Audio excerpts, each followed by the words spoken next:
last night I did a video touching on the subject of mass shooters.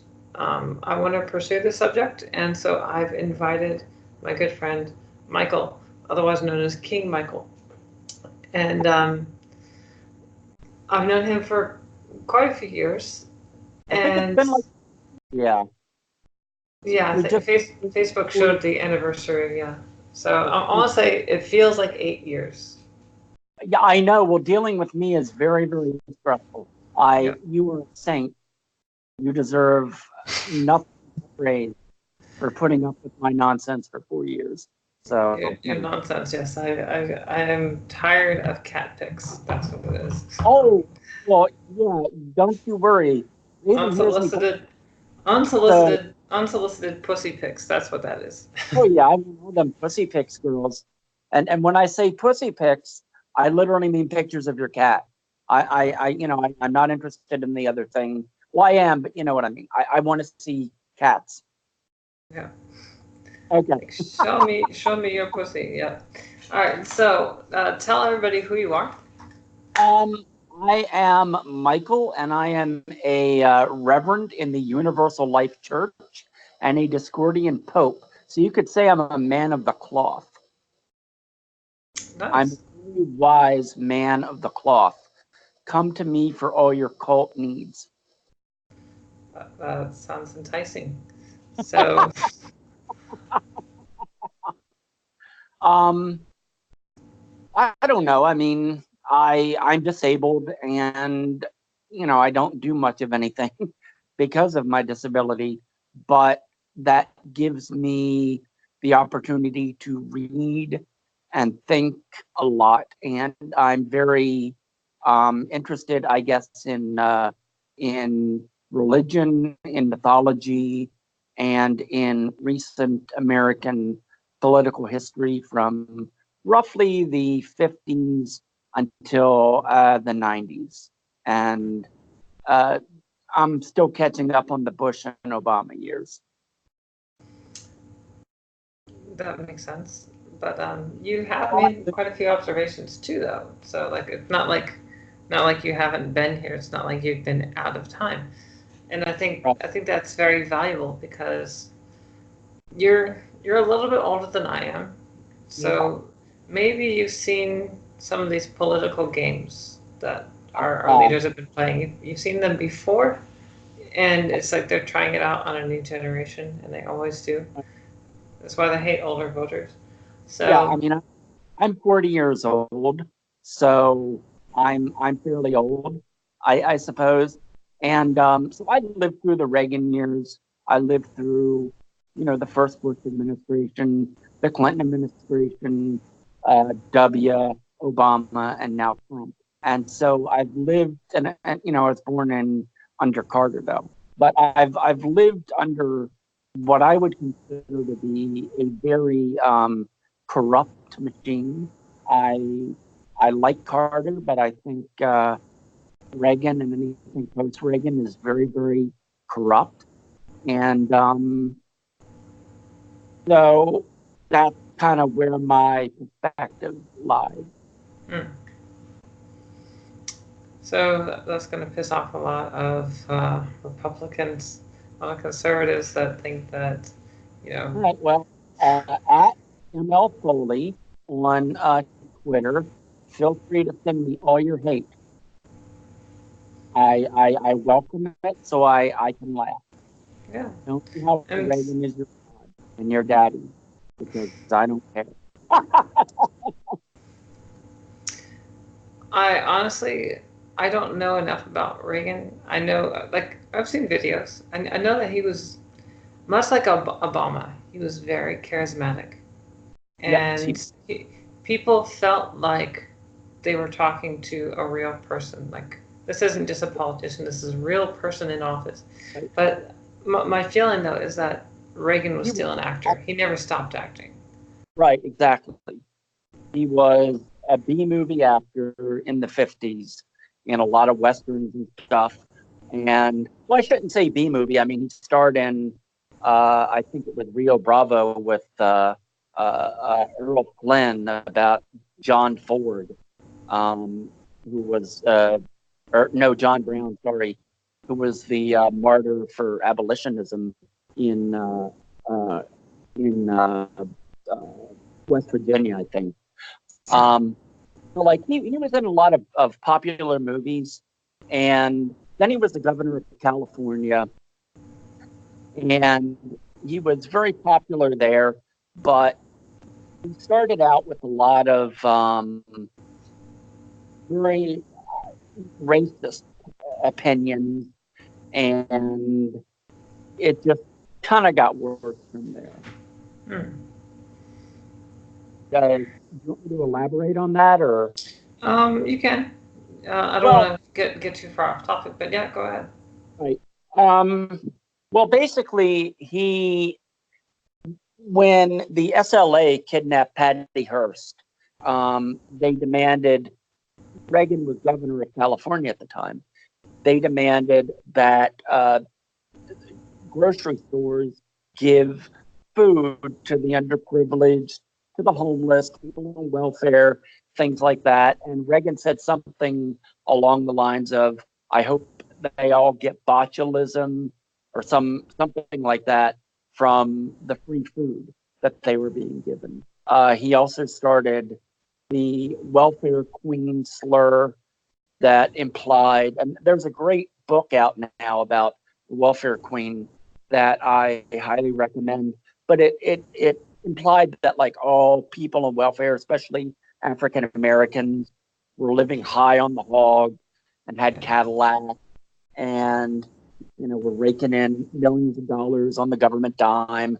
None of it was true. And I remember my father repeating these talking points. He would look at African Americans driving in nice cars and say, "Look at those, welfare queens." And I didn't even know what that was when he was talking. I didn't learn until later. But so he really stoked a lot of racism and resentment. But he was also very charismatic. Like you said, he was very friendly. And so he put a lot of people at ease. He was like Clinton in that way, very, very, very charismatic, and like Obama, where you felt like he was your friend. And I saw him as being like grandpa when I was a child. He had that effect on you. And obviously maybe that's actually the reason why so many people are so fond of him. Maybe that when they were growing up, they saw him on TV, and he was just like another member of the family, and so their memories are clouded. They were missing that context, and so it doesn't matter in retrospect any information that comes out on him about how. Well, there was a tape leak where I think it was him and Nixon, I'm not sure, somebody talking about, talking derogatory about Black people, about Jewish people, and it just came out. It's breaking news, but people just consider him to be a hero, and I think a lot of people, yeah, you're right. They saw him as a member of the family. They saw him as somebody like, this is kind of old, but like Tom Brokaw or Peter Jennings, who were news anchors, like people that you knew, that you had in your home all the time. And so this is like back in the day when families might actually have watched TV together, right? And everybody watched the same show. Everybody watched Peter Jennings. Everybody watched, Tom Brokaw. Everybody watched Carson. This was a time when we really had kind of a monoculture. Now we don't have that at all, and I think that's part of what's driving a lot of this. I actually read something about that, how part of what's polarized people, and it actually really started when cable news came out. Instead of having like 3 or 4 different channels, you had a lot more. I don't want to guess how many we had when it first came out, but as cable news started expanding, and you had, besides C-SPAN, you had it was originally like CNN, right, and then I think Fox, and then MSNBC. Yeah, So as all that started coming out, then people could specialize. Then they could get sources instead of being like a broadcast to a general audience, which is what Right. regular TV was. Then they could specialize their audience. And Right. And I think, before that, it was radio, and that was also. oh yeah, I remember actually when I was a kid. I used to listen, or my parents used to have G. Gordon Liddy on the radio. Right, right, yeah. Well, on the radio, there was more difference.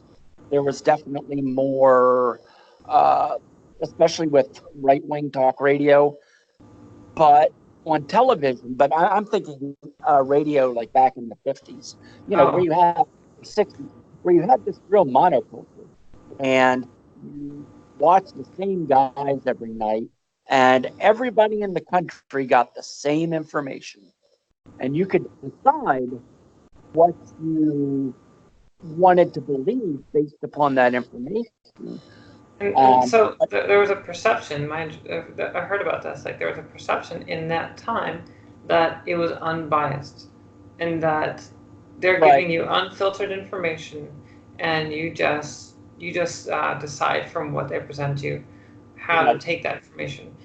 That's But not entirely true, but I think it's truer than it is now. Yeah. So it was less biased because they were trying to appeal to a general audience, but there was still always a slant, and the slant was always going to be a little bit more left-wing, just a little bit.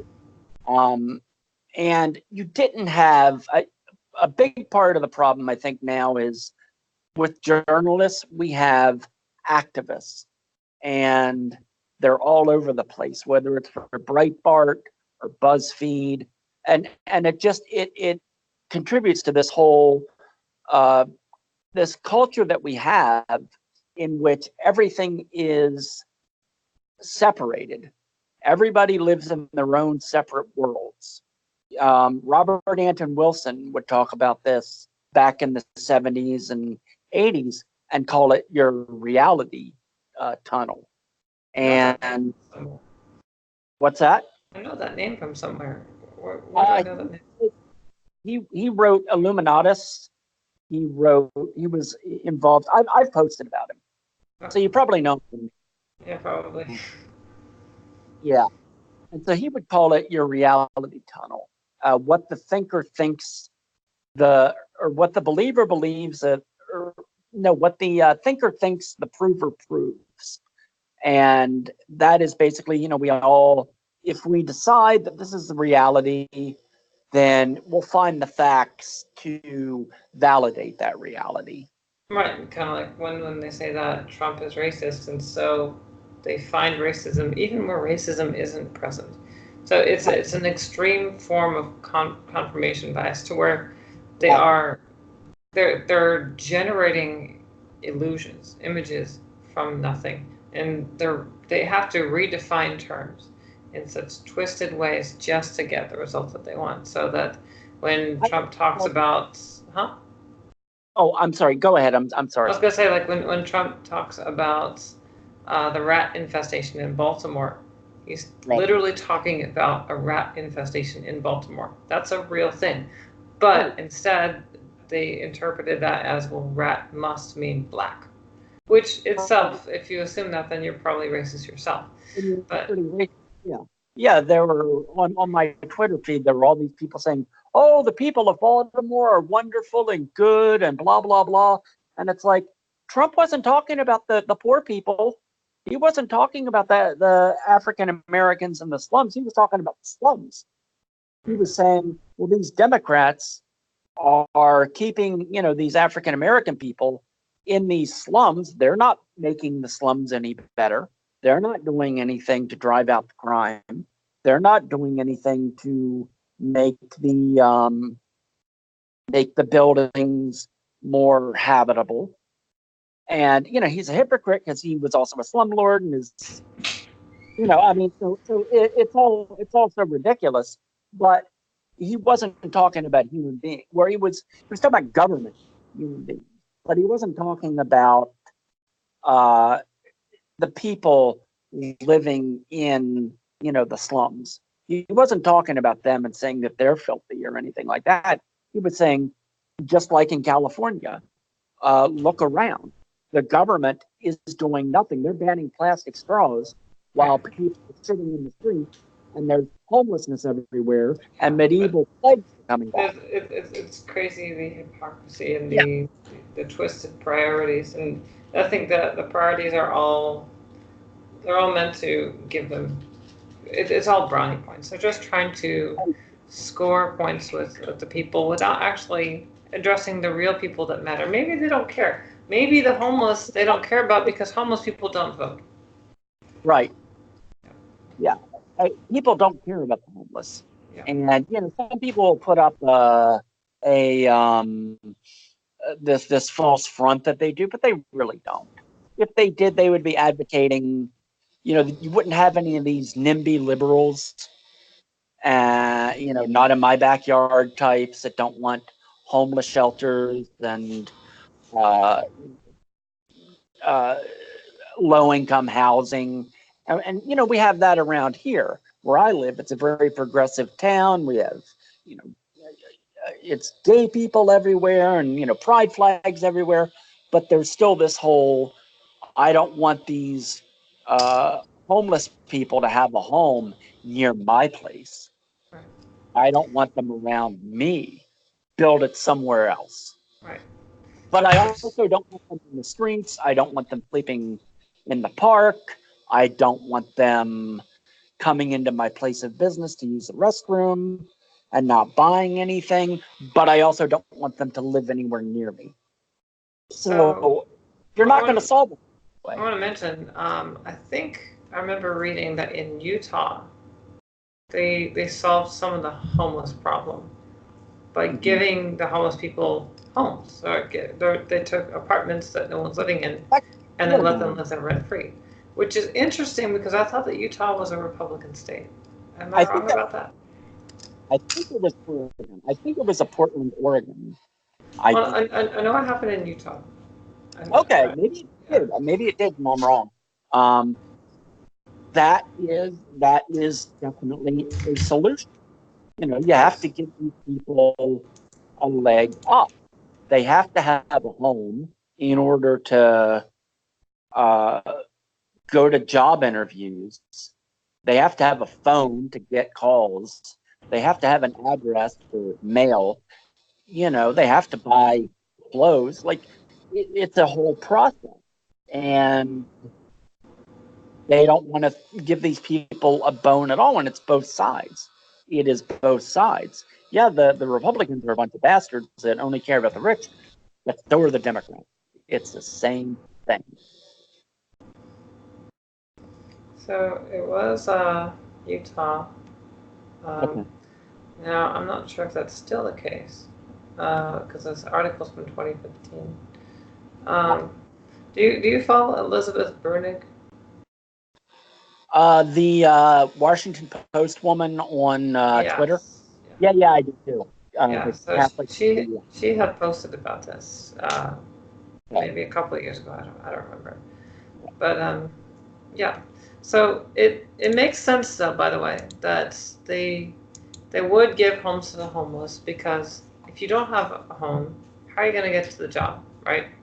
And if you don't get to your job, then you're forced to continue to take benefits from the state, and the state gets their money from taxpayers. And so if you're conservative and you say, I don't want to have to keep paying taxpayer money for people that aren't working, it kind of makes sense. It's consistent. It's consistent with a conservative ideology that you got to help them a little bit just so they can get on their feet. Now, do you want them to be on that their whole lives? No, but as long as it takes.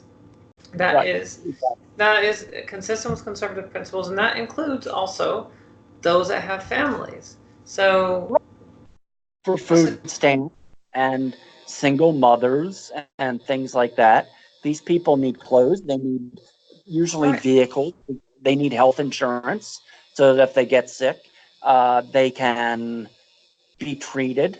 They need job security. There's so much stuff that we need to be dealing with.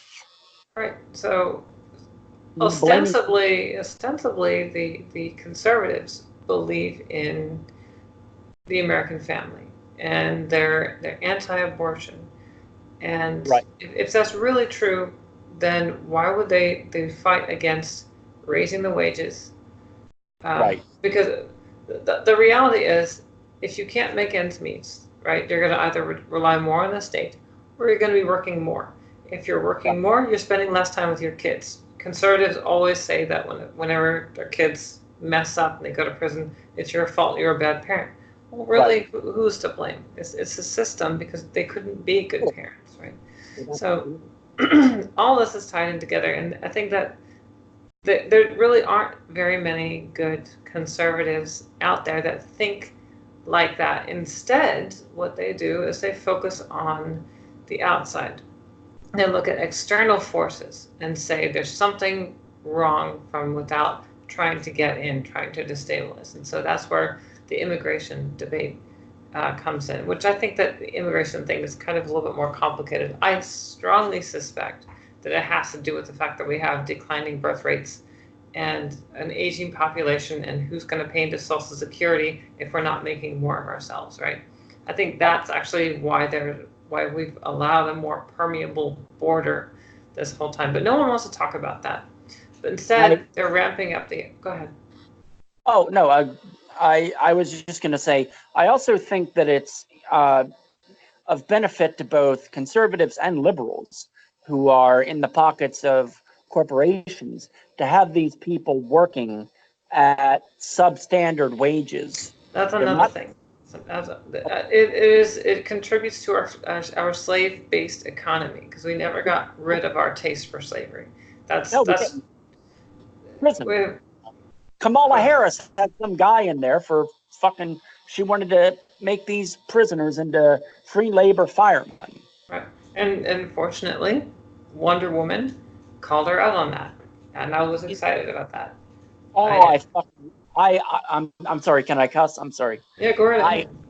I love Tulsi. I know she has some problems. Nobody's perfect, but she is the only one. Her and Williamson, who at least from my perspective, recognizes that a lot of this is kind of a spiritual issue. Oh, Even though I don't agree with her New Age beliefs, yeah, it is yeah. it is a spiritual issue as well. Williamson is all heart. She is, but something about her does give this very strong New Age vibe. And I even joked on Twitter about, like, someone needs to create a parody account of her selling Remember that? healing crystals. Yeah, yeah, yeah. It's I wouldn't but vote. I wouldn't vote for her for president. no, but I she would. should have a cabinet position, right? Wouldn't you agree? But she should be involved in. She's obviously very intelligent and very very aware that there is some kind of spiritual darkness in this country, and there has been for a long time. And I don't know what causes it. You can say, well, massacring the natives and slavery, who knows? But it's there.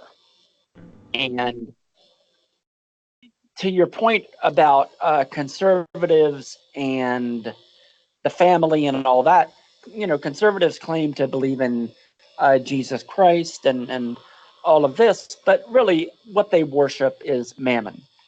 That's all they worship. Mammon. They Right. just want money. Anything that is in, they're Ayn Rand Christians. Anything that promotes selfishness and my own needs is more important than the parasites.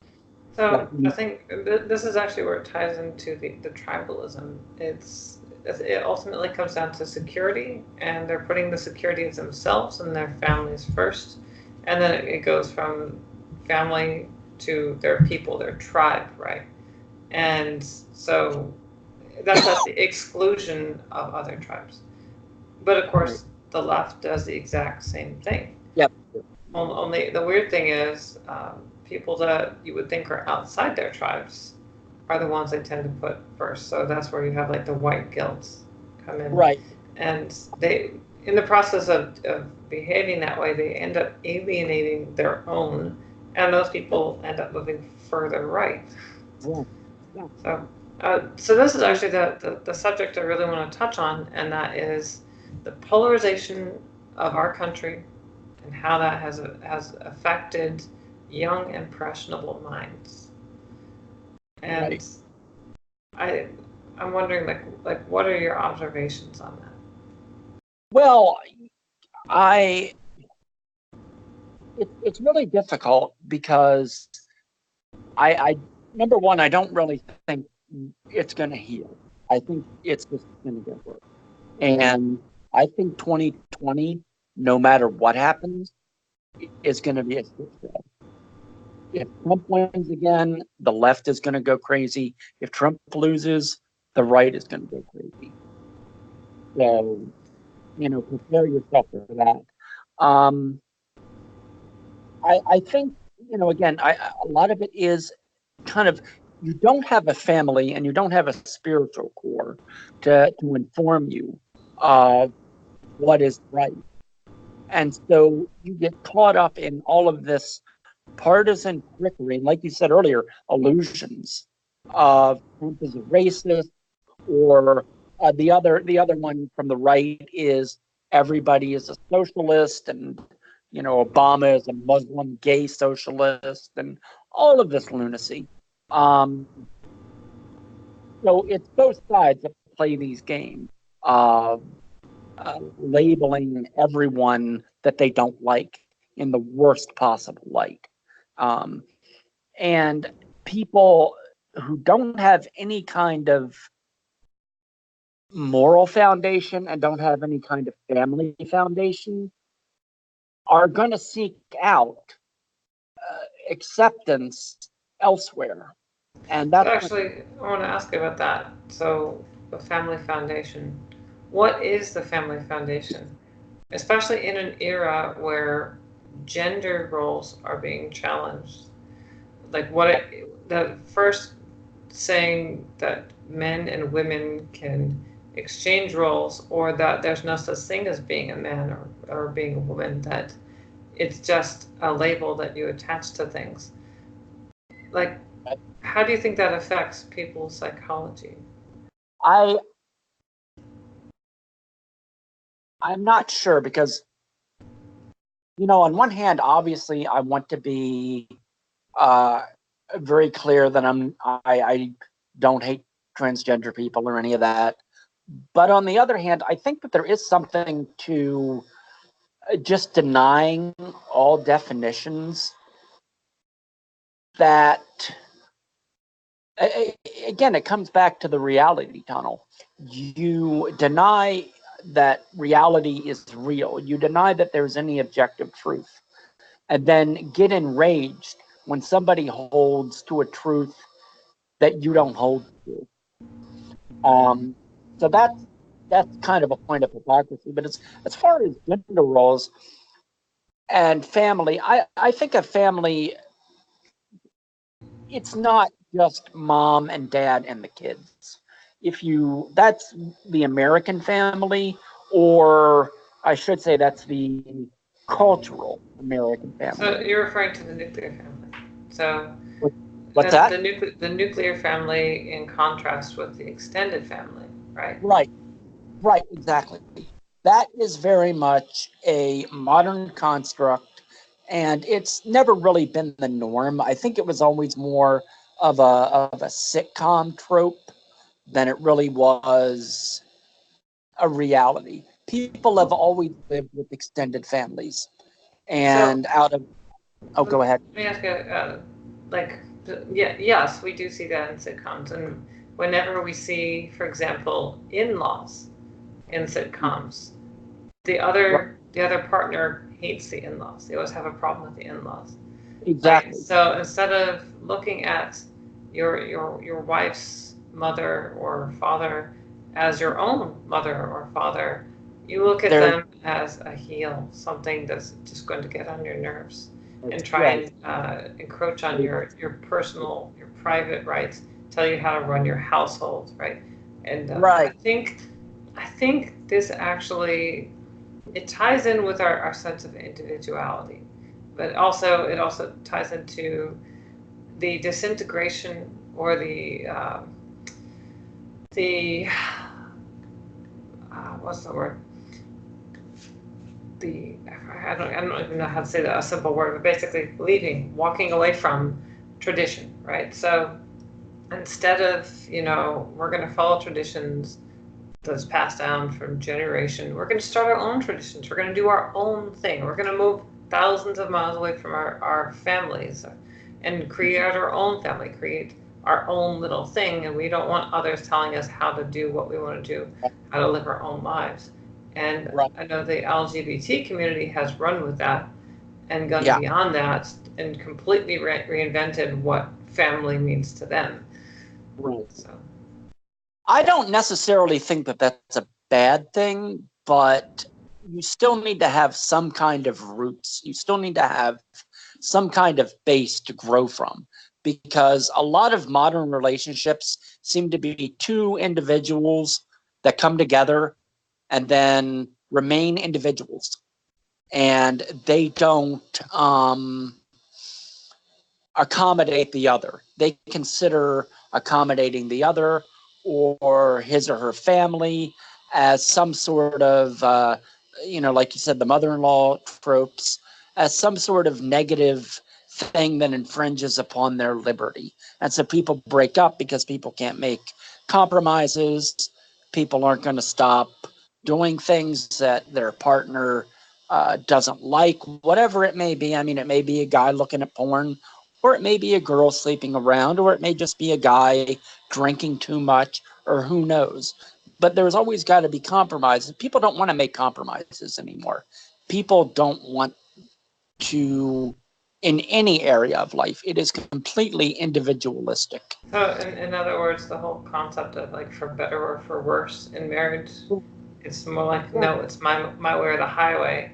The So highway. either you do what I want to do, or let's get a divorce, right? Right. Exactly. And, there's definitely room for that, like beating and adultery and things like that, obviously.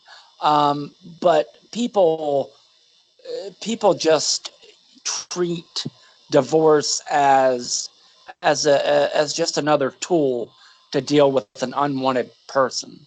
Right, but and then of course in the process of that, it diminishes the value of even what a marriage is, to the point where people even question, is there any point in getting married if Right. like this is obviously not a real marriage, you don't take it seriously, or you would have stayed committed through all these problems. So why not just do what you normally do in a relationship instead of just getting married? Let's just cohabitate, right? Right. And Exactly. yeah, so Exactly. And, yeah, you see that in like celebrities with Britney Spears and people like that are leading this, and a bunch of people cheering them on. It's individualism, which is not a bad thing. no, But don't get me wrong, I'm not trying to demonize individualism. I am a huge individualist. I you love are, so freedom. am I. I'm a me, and I know you. We're both very much individuals who define ourselves separate from other people in a lot of ways, and that's perfectly fine. But for me, it just becomes when you can't compromise, when you don't want to listen to anybody else or accept anybody else's point of view or idea, which goes back to the bubble. You don't want to hear any facts that contradict anything you have to say. Right. So I think, like, as a kid growing up with parents like that, Mhm. what does that do to them? How does that affect their psychology? And I think that that's one of those factors that sort of isolates them.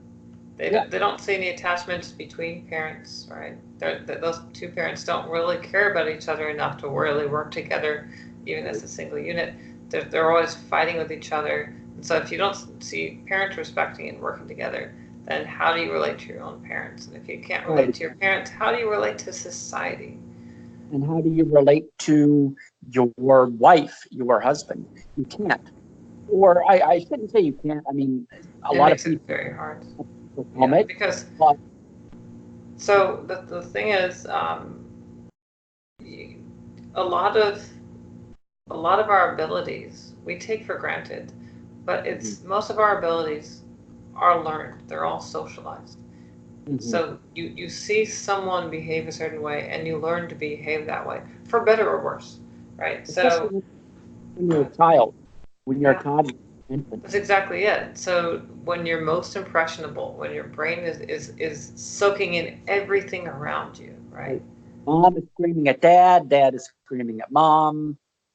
You're gonna take that in.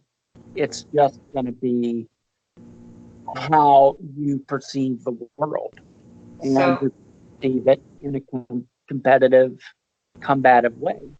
so then you end up, as you grow older, you develop a complex. You end up not being very social. So you don't relate very well to the kids around you when you're in school. And because you don't relate well, you're considered a stranger, an outsider. So the only friends you have are those online. And that's, I think, where we have a real problem, because the thing about being online is you can say pretty much whatever you want. Now, obviously, in recent years, you can't, because they're deplatforming and they're being very selective, cherry picking what you can and can't say. But the point is, certainly in certain forums, you can pretty much say whatever you want. And scream racial slurs. Right. All night. It depends on how high your status is and what side you're on. Okay, I don't know honestly about 4chan. So it's not that it's very chaotic, but I don't really go there. Right. 4chan is one of the freest places, and I used to joke about how 4chan is my safe space. Yeah. Thing is, it is a place where you can say whatever the hell you want, and it can be the most obnoxious, disgusting thing, but no one takes it seriously. In fact, if you do try to take something seriously, you're shunned there. No one's allowed to take anything seriously there. But the thing is that there are places like that where they can say whatever they want, and it's anonymous, and so they have that freedom. And a lot of the online world is more or less anonymous. You can be faceless. There's no real repercussions. And so you can say things that end up affecting a very delicate psychology. So a lot of these websites out there, even some of the mainstream ones, like Reddit, for example, you got Reddit, Facebook, Twitter, they don't do a very good job of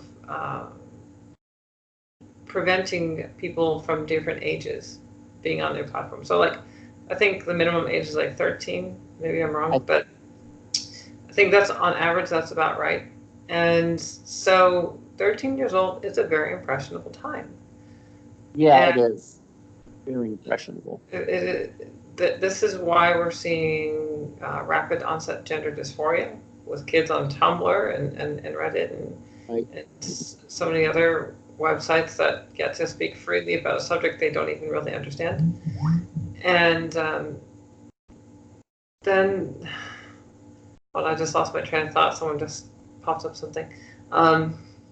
At any rate, yeah, so you get kids that are essentially being, they're being swayed by non-experts, right? Exactly. And it's not just, the LGBT gender roles and all that. It's also politics, right? It's also things that matter, things that really matter in your day-to-day life, so that people who otherwise were not raised in a racist household or a prejudiced household, suddenly they're able to pick up on this. I think there's actually inherently online, there's a nihilist tendency. Oh yeah, there is. There really is. Well, it's part of individualistic capitalist society with no morals and no base And I'm Catholic, so I'm just going to say it, no God. Right. And people can hate on me all they want. I don't care. Go ahead. Well, no, the thing is, I would agree, and it doesn't matter what your religion is. You could say Right. no God because ultimately it's a standard, right? It's a standard that you adhere yourself to. And these people are are without that. And I think actually that's part of the problem is because so many people don't have standards. There's a vacuum, and Right. that vacuum can be filled. And I think the idea, like on 4chan, of not taking anything seriously, I enjoy it to a very large degree, as you know, but it can be very bad because if people are spewing legitimate hatred, I don't mean, stupid memes, or like, jokes or whatever, but I mean legitimate, like the old Reddit group, like Coontown, shit like that, where people are just being violently racist, and you're told not to take it seriously. It makes you numb to it, and it makes you numb to the reality that they're talking about human beings, maybe bad human beings, but human beings, and you can't attack all people, just based on. But then again, the left does the same thing. So, it's certainly not a partisan issue. Right. Um, So but they other someone, right? They other a particular group, and when you other them, you dehumanize them, and it's easier to be malicious to them. It's either so when that other sides ask for help, not only do you not give them help, but you might actually try to actively harm them. So my concern with this is I don't I'm someone that believes in freedom, right? So I don't want to shut down websites that do this necessarily, but I do want to find some way of reaching out to those audiences, those communities, and finding some way to, or like competing with them in some way to get them away from that towards something that's more fulfilling and humanitarian. And I think I'm going to go ahead. go ahead. No, you go ahead. Sorry. I was gonna say that I think that the best way to tackle that is before they even get started, even before they get attracted to those places. Like nip it in the bud before they develop to the point where they're actively going to forums that are racist and prejudiced and radicalized. So it starts with the youth. So you got to figure out what is making them like that, and how can we attract them to the right places while they're still impressionable. I don't know that we can, because we are such a divided nation, and we have no shared monetary culture. We are all fragmented, and I don't really think that the genie can be put back in the bottle. I really don't. I don't think it can. So then, what do you think is the outcome? I think we're going to have a civil war, and this country is going to collapse. So I honestly believe that. Like I said, and I see a lot of evidence of that. I've seen the rhetoric on both sides, but a lot of it's from the left.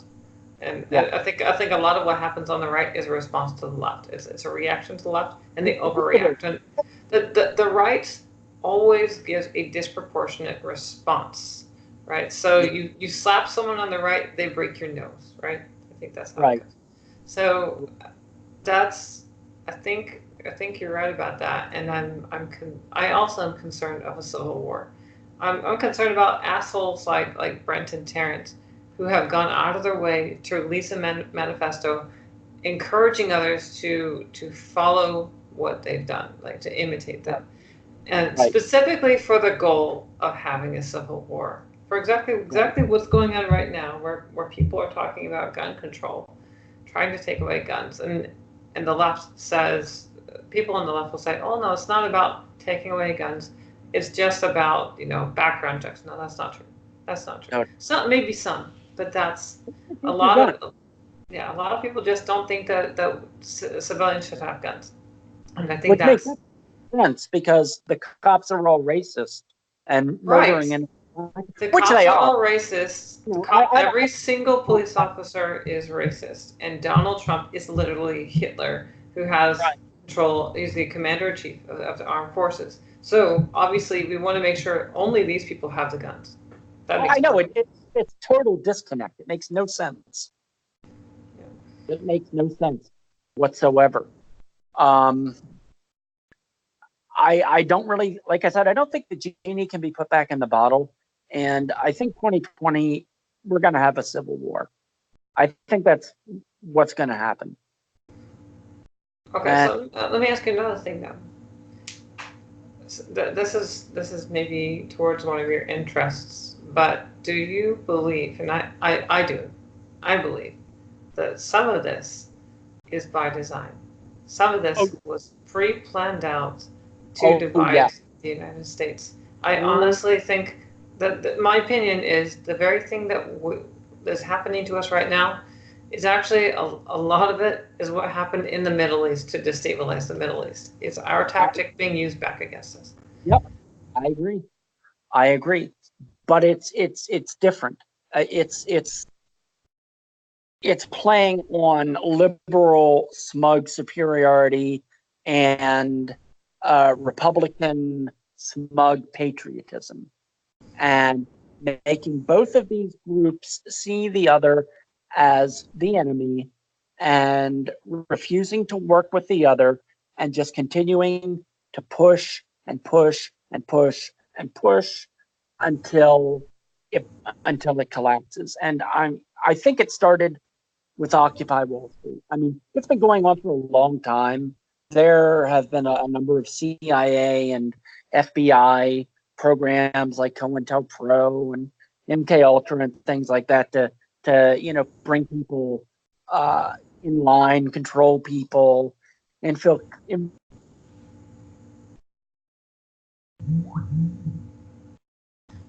I think you cut out. Are you still there?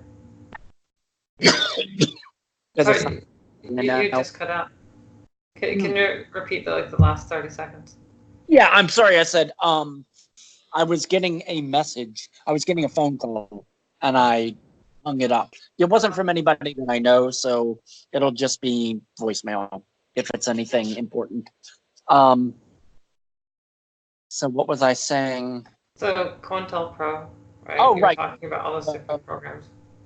right, exactly. And they've proven recently that the FBI is involved in setting up a lot of these so-called Muslim terrorists and Islamic extremists in America.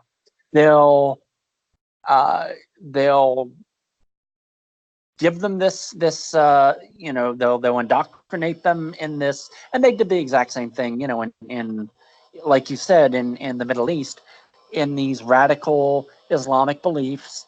And the reason you're not successful is because of the Jews or Christians or gays or whatever. So strike against them. And sometimes they'll put a stop to it and look like the heroes, and sometimes they won't and say, "Oh well, we just couldn't prevent it. We need more money. We need more surveillance programs to keep a better eye on these people." And the same thing is going on with 8chan and 4chan. They are honeypots, quite literally. People know that. So you're saying that they have operatives on those websites that Oh are yeah, oh yes. Oh, it's been admitted. I mean, not so much by the CIA and the FBI, but during the 2016 elections with the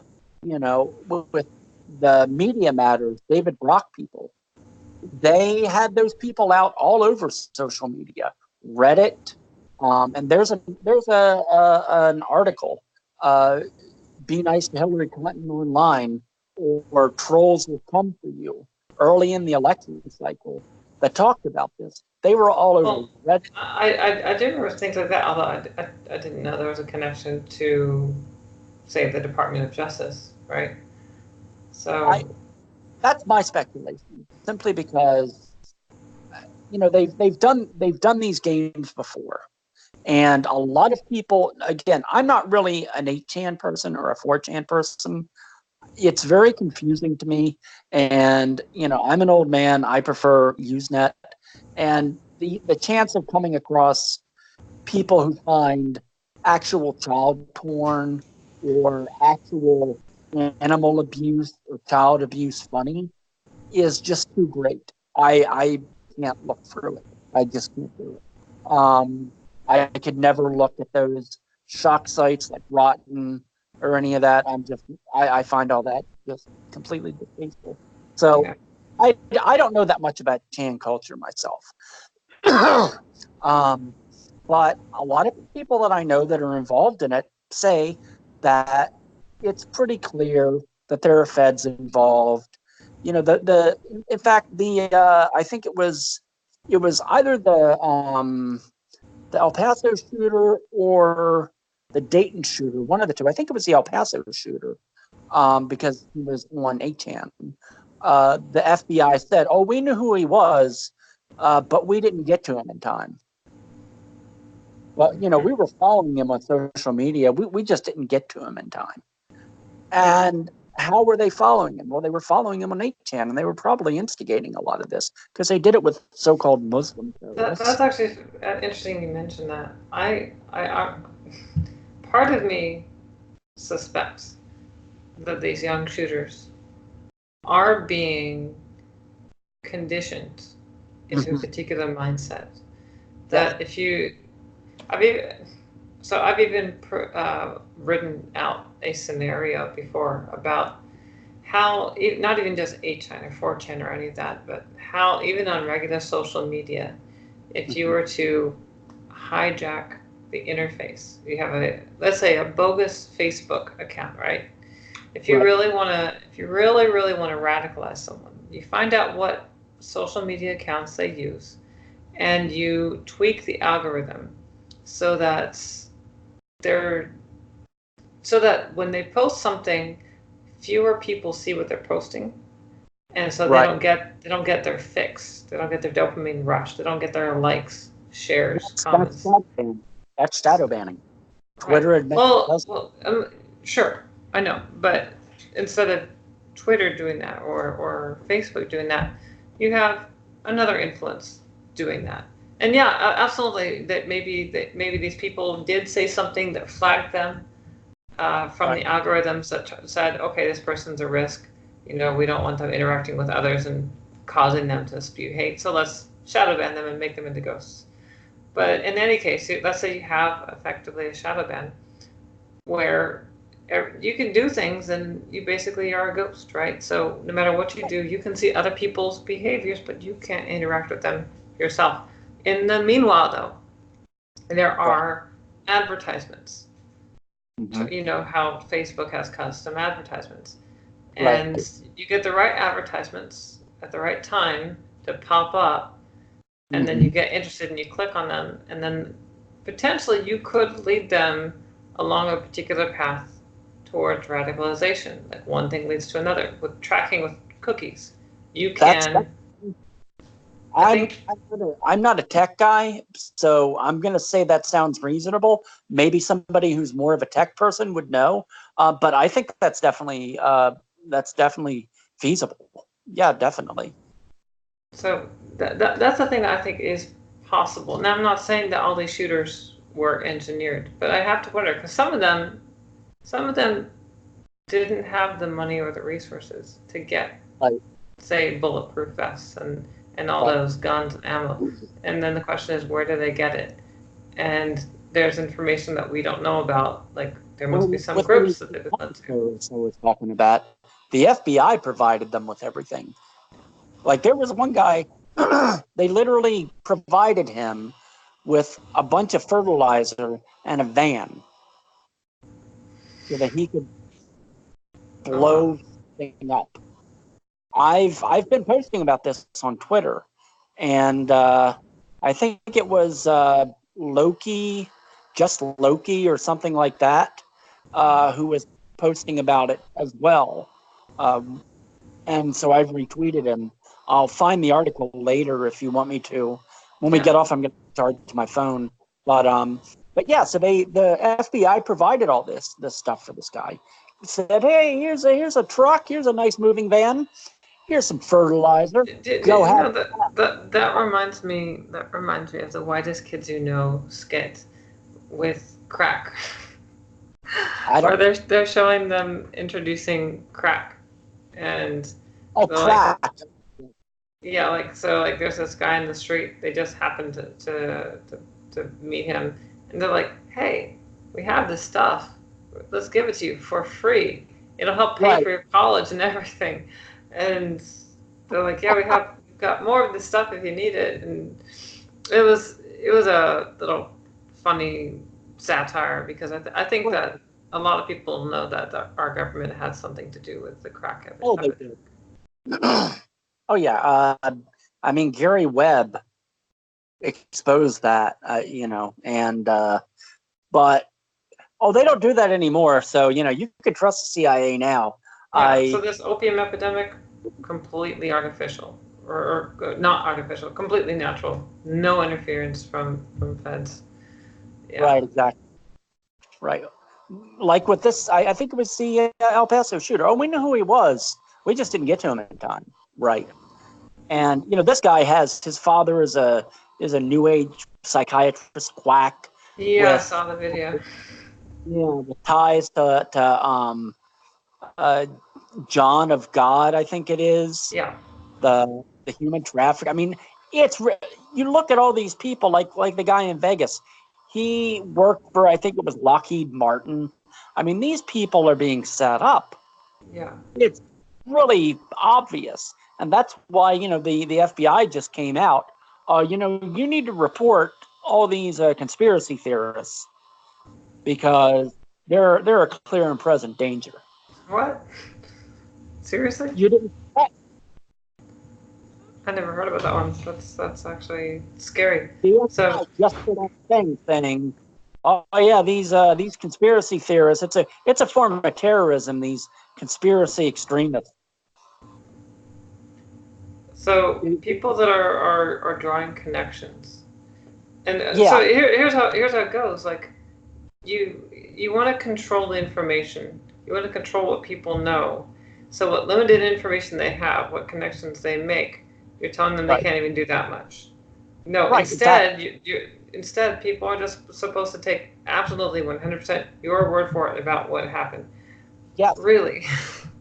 yes, Yeah. yes.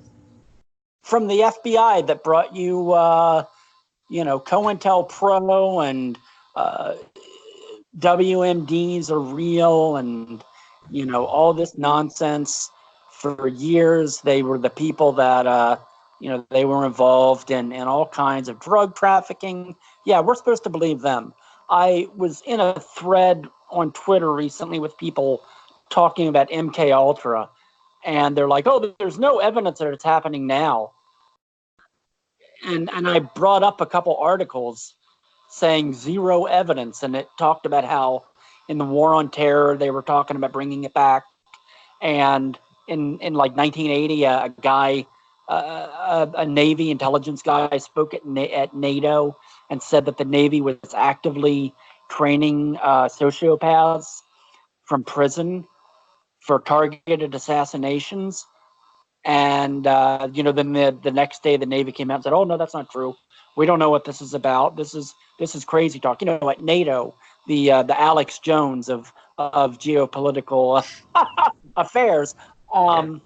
And I was like, zero evidence to this guy. And of course, he never replied because they're so stuck in this mindset that anybody who draws these connections is an Alex Jones type. Yeah. And um and a lot of people have thought Alex Jones was a show for a long time, which I don't necessarily disagree with. But they've turned it into this idea where, the government can't do any wrong. Anybody that accuses my enemies is right, and anybody that accuses my allies is wrong. Yeah, that's tribalism for you. Yeah. Well, that's interesting. So if they do try to outright ban conspiracy theories. Oh, they do. If they want to, well, if the FBI wants to actually take action, here, very simply, do not let them label you conspiracy theorists. Use a label that I prefer to use: conspiracy enthusiast. Understood. No, I like conspiracy theorists. I do. It's a classic, and Mae Brussel and Paul Krasner and all the old weirdo hippies that I love that were into JFK and Manson and all this stuff that I'm also into. They were like, yeah, I'm a conspiracy theorist. Fuck you. Well, I'm not going to let this define who I am. And so, I kind of come at it from that mindset. But yeah, they in the wake of JFK, they were trying to disseminate the idea that conspiracy theorists were crazy, and now they're trying to disseminate it again. And unfortunately, a lot of people are starting to buy into it now. Yeah, the thing that I think is important is the fact that whether they're right or wrong, and I've made this observation many times, right or wrong, these people are skeptics. They are questioning. They have critical thinking skills. Now, the problem is, if you go down that rabbit hole for too long, you end up becoming a part of a community, and then you stop being truly skeptical. Instead, right. you end up being more of a contrarian. I noticed this especially in the QAnon world, which is like, are you familiar with that at all? It comes up in, like, I have overlapping circles, so a lot of conservatives bring up QAnon. Yeah, my little cat is coming out to eat, so I'm saying hi to her. She may say hello. So if you hear meowing, that's just Raven saying hi. QAnon is basically this idea. It branched off of Pizzagate, that all the Democrats are high-power satanic pedophiles, which I don't necessarily disagree with, but I also think the Republicans are too. And Trump is part of a military coup to oust the deep state of all these pedophiles.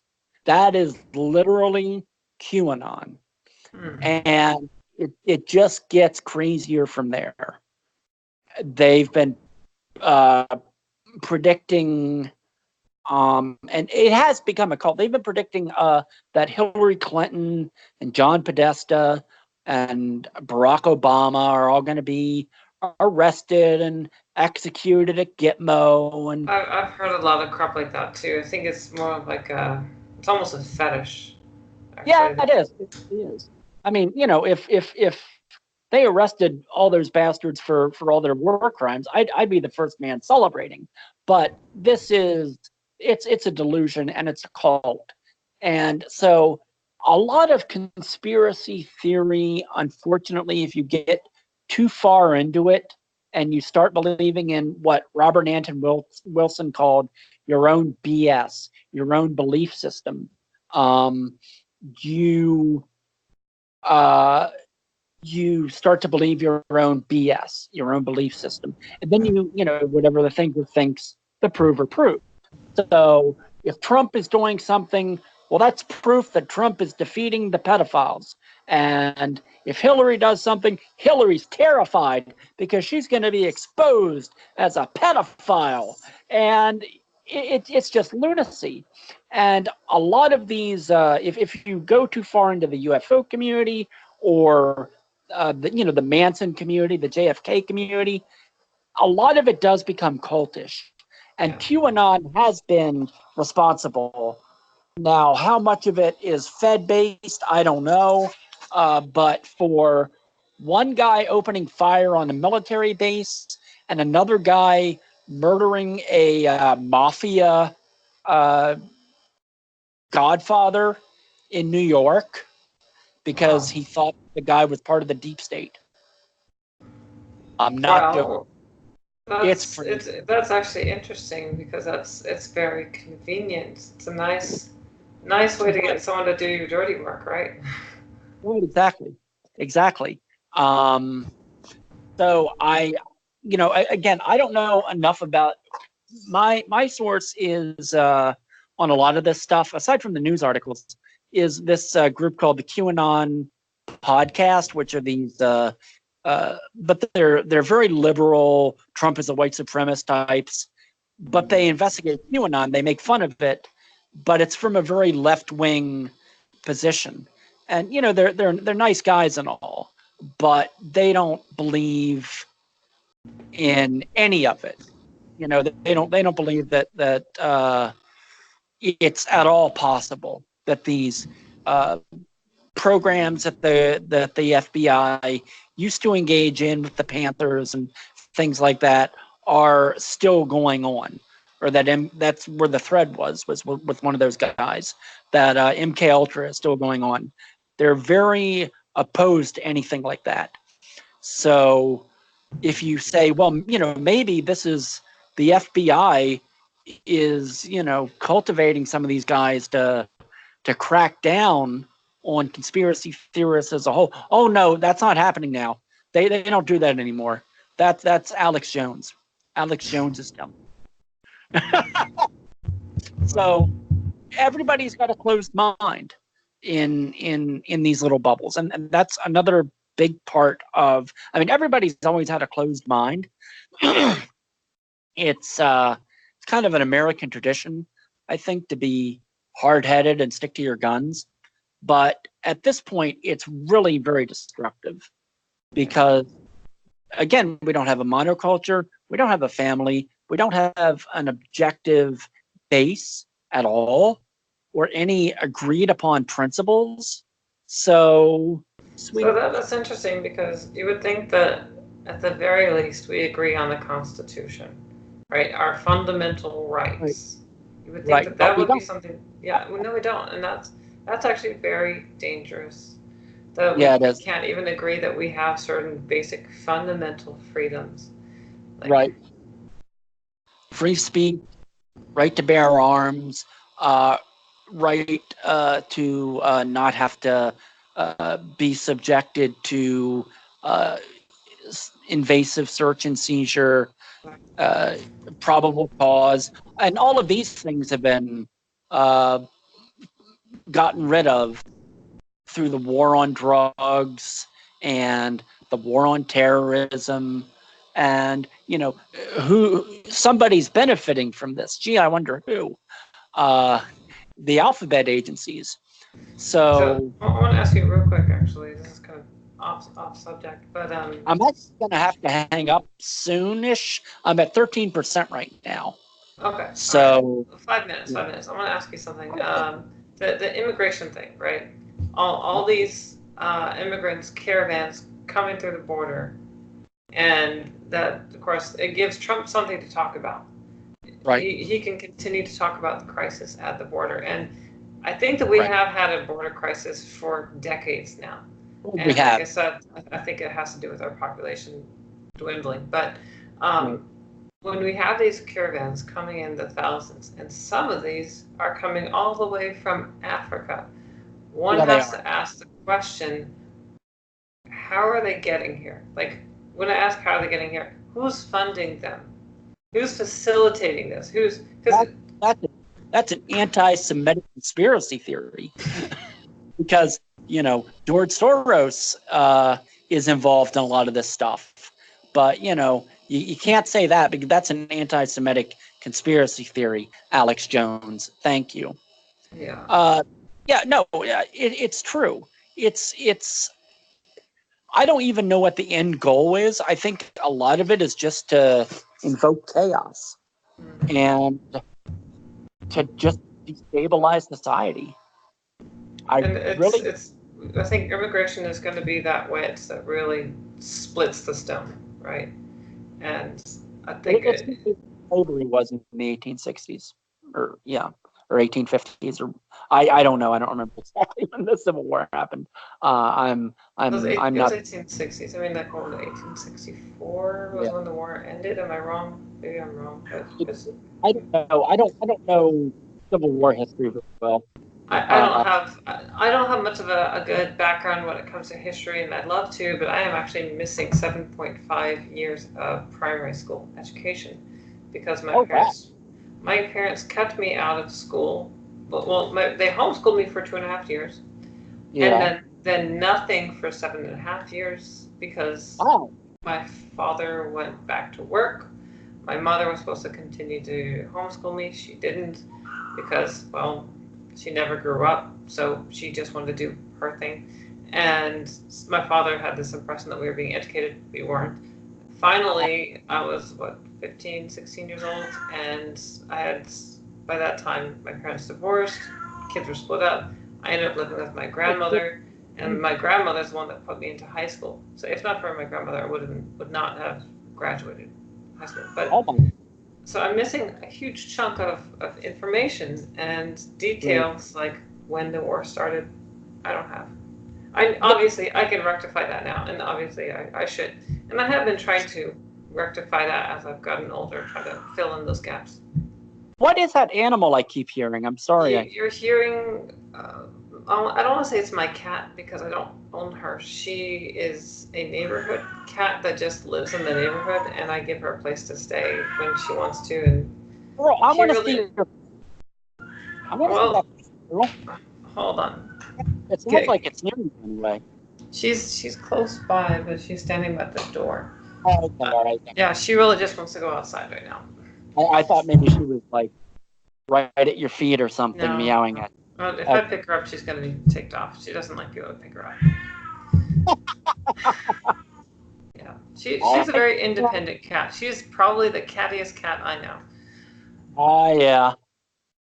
Well, hello, little kitty cat. Yeah, I have the same problem actually because when I was going through high school and I was doing really, really well, and then I had a really bad psychotic break, and I forgot a lot of information. It could be worse. You could have lead and mercury in your brain like I did when I was suicidal in high school. Maybe. I don't know what the hell happened. I had like an OCD, obsessive thought breakdown. I wrote a long post about it. I'll link it to you if you want to read it, where I talk more in depth about it. But yeah, so I have the same problem. I don't remember a lot from school. So even though I went through a really great AP history course with a great professor, and I aced every test, and I knew all the answers, and I knew everything, I don't remember any of it now. I've had to rebuild it. And Civil War has just never been something that I've been especially interested in. You know, to be fair, though, you probably were learning from biased history books anyway. And so now you have the opportunity to educate yourself on like primary sources, right? I would say that, except this particular teacher was he didn't really teach from the book. He would lecture. He knew his stuff right off the top of his head, and he would tell us, the truth about who did what, and like the failures of George Washington, not just the slave owner, but like his military failures, his personal failures. He would give us a well-rounded view of these people. I do remember that. So he didn't give you a one-dimensional view of the character. No. Interesting. That is interesting because definitely that's not what they did in my school. They just had to cover the basics. But then I forgot it all. So. Well, either it'll come back or you'll rebuild it. Either way. Yeah, I've just never been particularly interested in the Civil War. It's just never been one of those things that caught my attention. So it's just something I haven't really read that much about. We should probably like both watch the Netflix Ken Burns Civil War documentary. It's on Netflix, and Ken Burns is pretty good, and his documentaries are usually very good, and that could give us some information. Are you familiar with Ken Burns? Never heard of him actually. I'm not very educated. I'm sorry. Oh, no, that's okay. That's okay. Um, he does a lot of documentaries about American history, and like he did one about the Wild West. He did one about baseball. He did one about prohibition. He did one about the Vietnam War that was released a couple years ago and was really, really good. He did one, about the Civil War, about the Jazz Age. This isn't the guy that used kids in his documentary, did he? There's someone in Joe Rogan's podcast that he interviewed that used kids in their documentary to tell the story. No, no, no. Okay.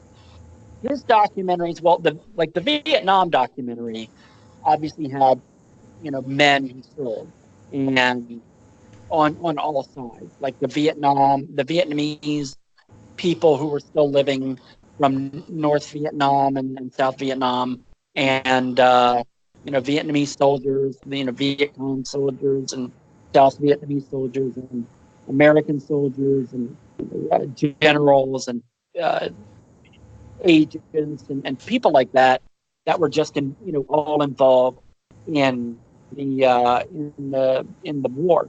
Usually, what he'll have are people who are experts talking, and a lot of archival footage, and you'll recognize him because he's the one where. Do you remember when they had the letters from the Second Civil War meme going around on Twitter? I don't recall that. Uh, Well, I might have seen something actually about that. Like love letters. Yeah, Was it it? was it was it was it was it was a joke. Oh, Somebody mentioned something about the Second Civil War, and people were writing about like uh, the the alt right has overtaken us. Please make sure that my son gets soy lattes even in this fascist regime, and just people making fun of each other on both sides, yeah. poking fun at the idea that we're all going to get into a civil war. But it was all based on how he would take real letters from real soldiers and Yeah. have voiceover. So they were like parodies of those letters based upon the Civil War documentary. So it's a very popular thing in pop culture, but I just haven't watched it. But he's very well known and very popular. So I would highly recommend it. Send me a link. Send me a link, and then I'll watch one of them. I'm always up for building my It's on. knowledge. If you have Netflix, you can just plug in Ken Burns. Okay. I know for a fact it was on Netflix. I was watching his Wild West uh, documentary a couple of days ago, and the suggestions is like, oh, would you like baseball? Would you like Civil War? Would you like Vietnam?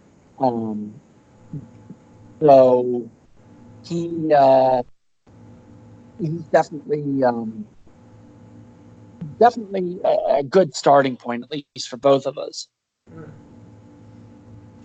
All right, then yeah, I'll probably put that on tonight while I'm playing World of Warcraft. Probably going. Oh, All right, well, I did enjoy talking to you. I'm glad we could do sure. this interview, and I actually would like to talk to you again sometime because I think that you have a lot of information and a better perspective that I think I think a lot of people would like to hear. I like talking to you. I like talking to you online. I like the things Oh, that you tweet and post on Facebook and Twitter, and I, yeah, I I, think the world needs more of King Michael. That's for sure. what's that? The world needs more King Michael. And Princess Ravencat. I can assure you, you're the only person who enjoys my posts, so you can That's feel. not true. No, no, you've got a pretty good following. No, And you're friends with a lot of people that I'm friends with, so. yeah, no, it's fun. I wish I had kind of more of an audience, so I kind of like this idea. Hopefully, people might, uh, if you want to hit me up, I'm on Twitter, at ML Foley. If you I'll put your Twitter in the description. All right, thanks. Yeah. All right. Yeah, it's 10% now, so I'm No, gonna no, that's shut fine. this All right. thing off, Well, I enjoyed the conversation. You have a good afternoon. and we'll do it again I'm looking sometime forward soon. to it. All right. Bye I bye. I have plans Wednesday, but I'm free otherwise. So just let All me right. know. Well, I'll be working Wednesday, but yeah, we'll try to do it on maybe my next day off. All right, sounds good. All right. All right. Bye bye. All right, you take care. Bye bye.